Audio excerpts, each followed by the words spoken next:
every woman. Nandito rin ang mga kasama mula sa the CSO Guild.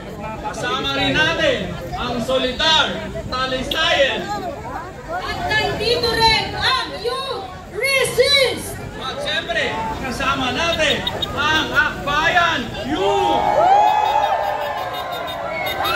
Kita kung sino ang maraming dalang bayan. Nandito rin ang mga kasama mula sa Student Council Alliance of the Philippines. Kasama pa rin natin ang Akbayan Party.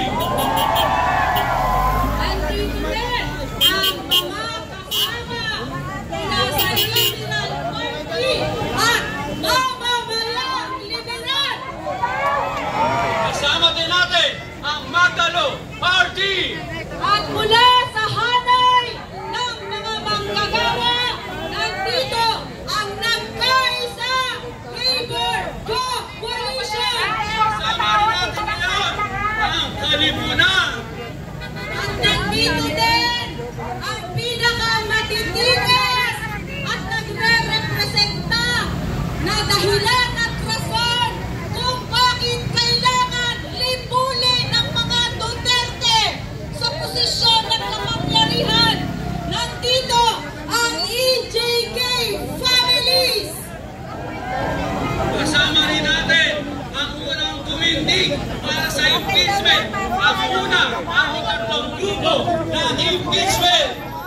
At nandito rin ang ilan at isa sa mga pangunahing nagtatamna at nagtutulak ng hustisya at pagbabago sa ating lipunan at ilang mga kasama natin.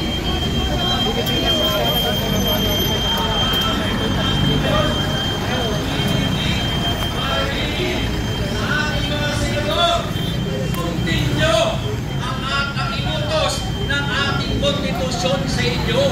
Sinasabi sa ating konstitusyon na kung mayroong impeachment na isasampa at tatanggapin ng Senado, ito ay dapat inaaksyonan agad at walang paligoy-ligoy.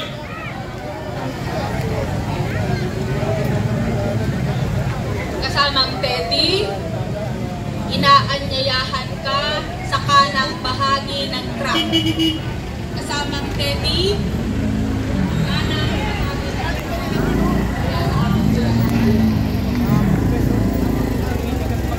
kasamang Teddy, mga kasama, ngayon ay ilang sandali na lamang ay buksan na natin ang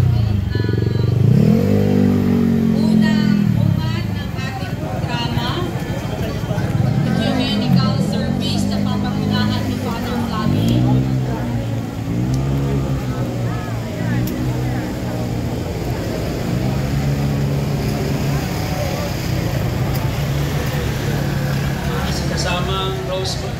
Kasamang Rosemary Aquino ng AMUAP, tinatawagan dito sa harapan.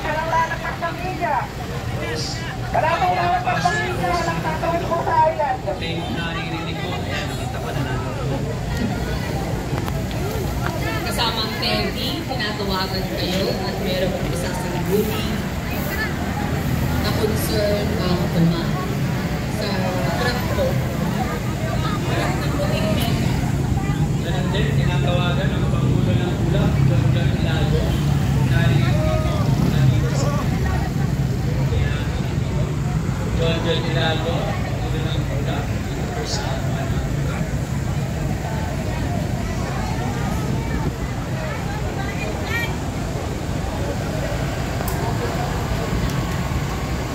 Inikilala din po natin kasama ngayon ang presensya ng mga grupo ng ULAP at UPAC, ganun din po ang COSMA.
po pala kinokorek